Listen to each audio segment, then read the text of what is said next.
روزانہ ایسے اسلامک واقعات سننے کے لیے ہمارے چینل کو سبسکرائب ضرور کریں۔ سوچئے ایک انسان جسے انگاروں پر لٹایا جائے، سینے پر پتھر رکھ دیے جائیں، مگر اس کے لبوں پر صرف اللہ کا نام ہو۔ یہ کہانی ہے اس صحابی کی جس نے درد کو امتحان سمجھا اور ایمان کو جان سے زیادہ عزیز رکھا۔ آئیے سنتے ہیں حضرت خباب بن ارت کا واقعہ۔ دوستوں، مکہ میں اسلام کی دعوت آہستہ آہستہ پھیل رہی تھی۔ سلیم الفطرت ارواح شدید مشکلات کے باوجود ہلکا بغوث اسلام ہو رہے تھے۔ کسی ایک فرد کا بھی مسلمان ہونا یہ پیغام دیتا تھا کہ کفر کی عمارت سے ایک اینٹ گر گئی اور اسلام کی آغوش میں ایک اور ہیرا آ گیا۔ کفر کی قوتوں کو اس صورتحال نے شدید تشویش میں مبتلا کر دیا تھا۔ اہل ایمان پر ایسے ایسے مظالم ڈھائے گئے کہ جن کے حالات پڑھ کر آج بھی دل دہل جاتا اور رونگٹے کھڑے ہو جاتے ہیں۔ رسول رحمت صلی اللہ علیہ وسلم خانہ کعبہ کی دیوار سے ٹیک لگائے اللہ کے ذکر میں مشغول ہیں۔ ایک جانشار عظیمت کا گوہ گراں آپ صلی اللہ علیہ وسلم کی خدمت میں حاضر ہو کر عرض کرتا ہے، ظلم حد سے بڑھ چکا، آپ اللہ سے ہمارے لیے نصرت کی دعا کیوں نہیں کرتے؟ آپ صلی اللہ علیہ وسلم سیدھے ہو کر بیٹھ گئے، چہرہ اقدس سرخ ہو گیا۔ یہ سوال کرنے والے صاحب عظیمت صحابی حضرت خباب بن ارت تھے۔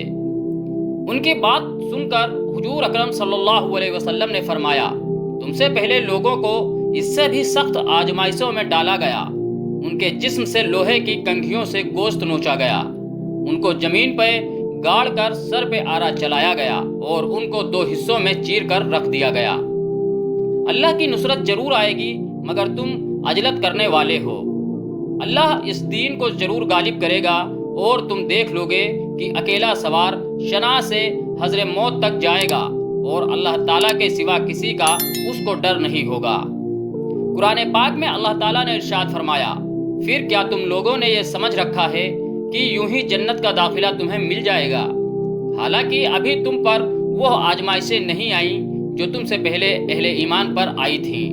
ان پر سختیاں گزری، مصیبتیں آئیں، ہلہ مارے گئے، حتیٰ کہ وقت کا رسول اور اس کے ساتھی اہل ایمان پکار اٹھے کہ اللہ کی مدد کب آئے گی۔ اس وقت انہیں تسلی دی گئی کہ جان لو اللہ کی مدد قریب ہے۔ حضرت خباب کا تعلق قبیلہ بنو تمیم سے تھا۔ ابن سعد کے مطابق آپ کا نسب یہ تھا، خباب بن ارت بن جندلہ بن سعد بن خزیمہ بن کعب بن سعد بن زید مناہ بن تمیم۔ وہ ایک آزاد خاندان کے چشم و چراغ تھے، مگر کسی حادثے یا قبائلی دشمنی کی وجہ سے انہیں کچھ لوگوں نے ان کے گھر کے باہر سے اٹھایا اور مکہ میں آ کر فروخت کر دیا۔ بکتے بکاتے وہ قریش کی ایک عورت ام انمار بنت شبا کے ہاتھ آ گئے۔ اس خاتون کا تعلق قبیلہ بنو خزاعہ سے تھا۔ یہ بہت سنگدل، لالچی اور انتہائی بخیل خاتون تھی۔ اس نے اپنے غلام کے ساتھ معاہدہ کیا کہ وہ ہر مہینے ایک مخصوص رقم اس کو ادا کیا کرے گا۔ یہ رقم بہت زیادہ تھی، تاہم مجبور مگر تنومند اور ذہین غلام نے شرط قبول کر لی۔ خباب کے خاندان میں کئی لوگوں نے آہن گری کا پیشہ اختیار کر رکھا تھا۔ چونکہ عرب قبائل میں جنگی ہتھیاروں کی بڑی طلب ہوتی تھی، اس لیے ہتھیار بنانے والے اچھی خاصی رقم وصول کیا کرتے تھے۔ اس تمیمی نوجوان نے بھی سوچ بچار کے بعد یہی پیشہ اختیار کر لیا۔ چند مہینے سخت محنت مزدوری کر کے کچھ رقم جمع کی اور اس سے ضروری اوزار خرید لیے۔ پھر ایک بھٹی بنا کر نیزے، تلواریں اور تیر بنانے کا کام شروع کر دیا۔ آہستہ آہستہ کام پھیلتا گیا اور یہ ڈھالیں اور ذریں بنانے میں بھی مہارت حاصل کر لی۔ اب یہ غلام مالکن کو مقررہ رقم ادا کرنے کے بعد بھی کافی بچت کر لیتا تھا۔ یہ معاش کامیابی اپنی جگہ خوش آئند، مگر یہ نوجوان آخر تھا تو غلام ہی۔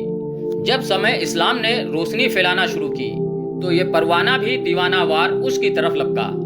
حضرت خباب سادس اسلام کہلاتے ہیں، یعنی آپ اسلام قبول کرنے والے چھٹے فرد تھے۔ عجیب بات یہ ہے کہ عموماً کمزور لوگ قبول اسلام کا اعلان نہیں کرتے تھے، مگر اس پرجوش نوجوان نے اپنے اسلام کو خفیہ رکھنے کے بجائے کھلے عام اس کا اظہار کر دیا۔ بس پھر کیا تھا، ظلم کے طوفان اٹھ کھڑے ہوئے۔ اسلام سے برگزیدہ کرنے کے لیے کفار نے اس مرد حق کو ہر طرح کی اذیتیں پہنچائیں، مگر آپ نے کبھی کمزوری نہ دکھائی۔ مکہ میں سب سے زیادہ تعذیب و اذیت کا شکار آپ ہی کو بنایا گیا۔ دیکھتے ہوئے انگاروں پر لٹایا جاتا اور پہلو بدلنے سے روکنے کے لیے یا تو اوپر سے کفار دبا کے رکھتے یا بھاری پتھر سینے پر رکھ دیتے۔ اس صابر و بہادر محب اسلام کا خون اور چربی پگھل کر ان انگاروں کو بجھاتی اور ساری پیٹھ جل کر زخموں سے چور چور ہو جاتی۔ آپ کی پیٹھ کا رنگ ان زخموں کی وجہ سے زندگی بھر یوں سفید رہا جس طرح برس کے مریضوں کا جسم ہوتا ہے۔ حضرت خباب کو اللہ نے بہت اچھا ذہن اور مضبوط حافظہ عطا فرمایا تھا۔ آپ دار ارقم میں نبی پاک صلی اللہ علیہ وسلم سے قرآن سنتے اور اسے یاد کر لیتے تھے۔ آپ آغاز اسلام ہی سے معلم قرآن کے مقام پر فائز تھے۔ حضرت عمر کے قبول اسلام میں آپ کا بھی حصہ ہے۔ آپ ہی حضرت عمر کی بہن فاطمہ بنت خطاب اور بہنوئی عشرہ مبشرہ میں شامل صحابی حضرت سعید بن زید کو قرآن کی تعلیم دینے کے لیے ان کے گھر میں موجود تھے۔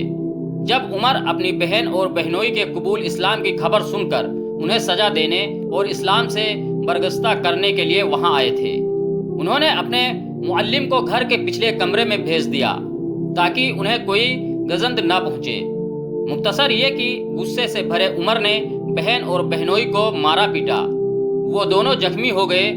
اس موقع پر زخمی بہن نے کہا، عمر سن لو، تم ہماری ہڈیاں توڑ سکتے ہو، ہمارے جسم کا کیما بنا سکتے ہو، مگر ہمیں کفر کی جانب واپس نہیں لے جا سکتے۔ اس موقع پر حضرت عمر کے دل پر جو چوٹ لگی تو اس نے زندگی کا رخ بدل دیا۔ انہوں نے اپنے بہن سے کہا کہ مجھے وہ صحیفہ دو جو تم پڑھ رہے تھے۔ حضرت فاطمہ بنت خطاب نے کہا کہ ہم وہ صحیفہ تمہیں نہیں دے سکتے کیونکہ کوئی غیر مسلم اسے نہیں چھو سکتا۔ حضرت عمر نے غسل کیا، پھر انہیں وہ آیات پڑھائی گئی جو سورہ طٰہٰ کے آغاز میں ہے۔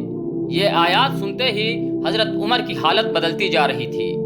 اس صورتحال کو دیکھ کر حضرت خباب اندر سے باہر نکل آئے اور کہا، اے عمر، میں نے نبی پاک صلی اللہ علیہ وسلم کو دعا کرتے ہوئے سنا۔ وہ کہہ رہے تھے، اے اللہ، تو اسلام کی مدد فرما۔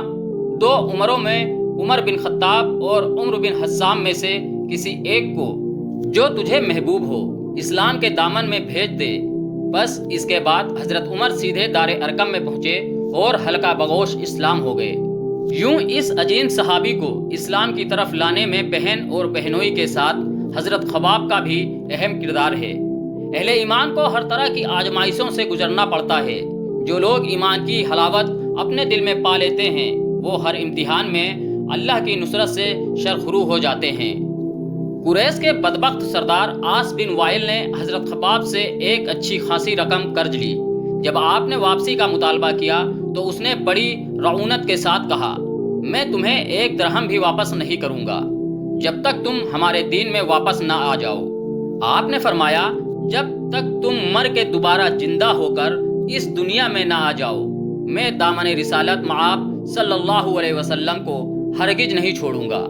یعنی جس طرح تمہارا مر کر دنیا میں دوبارہ جنم لینا ناممکن ہے، میرا اسلام چھوڑنا بھی ناممکن ہے۔ اس کے جواب میں وہ بدبخت تمشخر کے انداز میں کہتا، اچھا پھر انتظار کرو، جب میں مر کر دوبارہ زندہ ہوں گا تو تمہارا قرض چکا دوں گا۔ وہ کافر تو تمشخر میں یہ بات کہتا تھا، مگر دیکھیے اس کے اندر کتنی حقیقت ہے۔ اس روز جب مردے زندہ ہوں گے اور دربار ربانی میں حاضری ہوگی تو ایک ایک پائی کا حساب چکا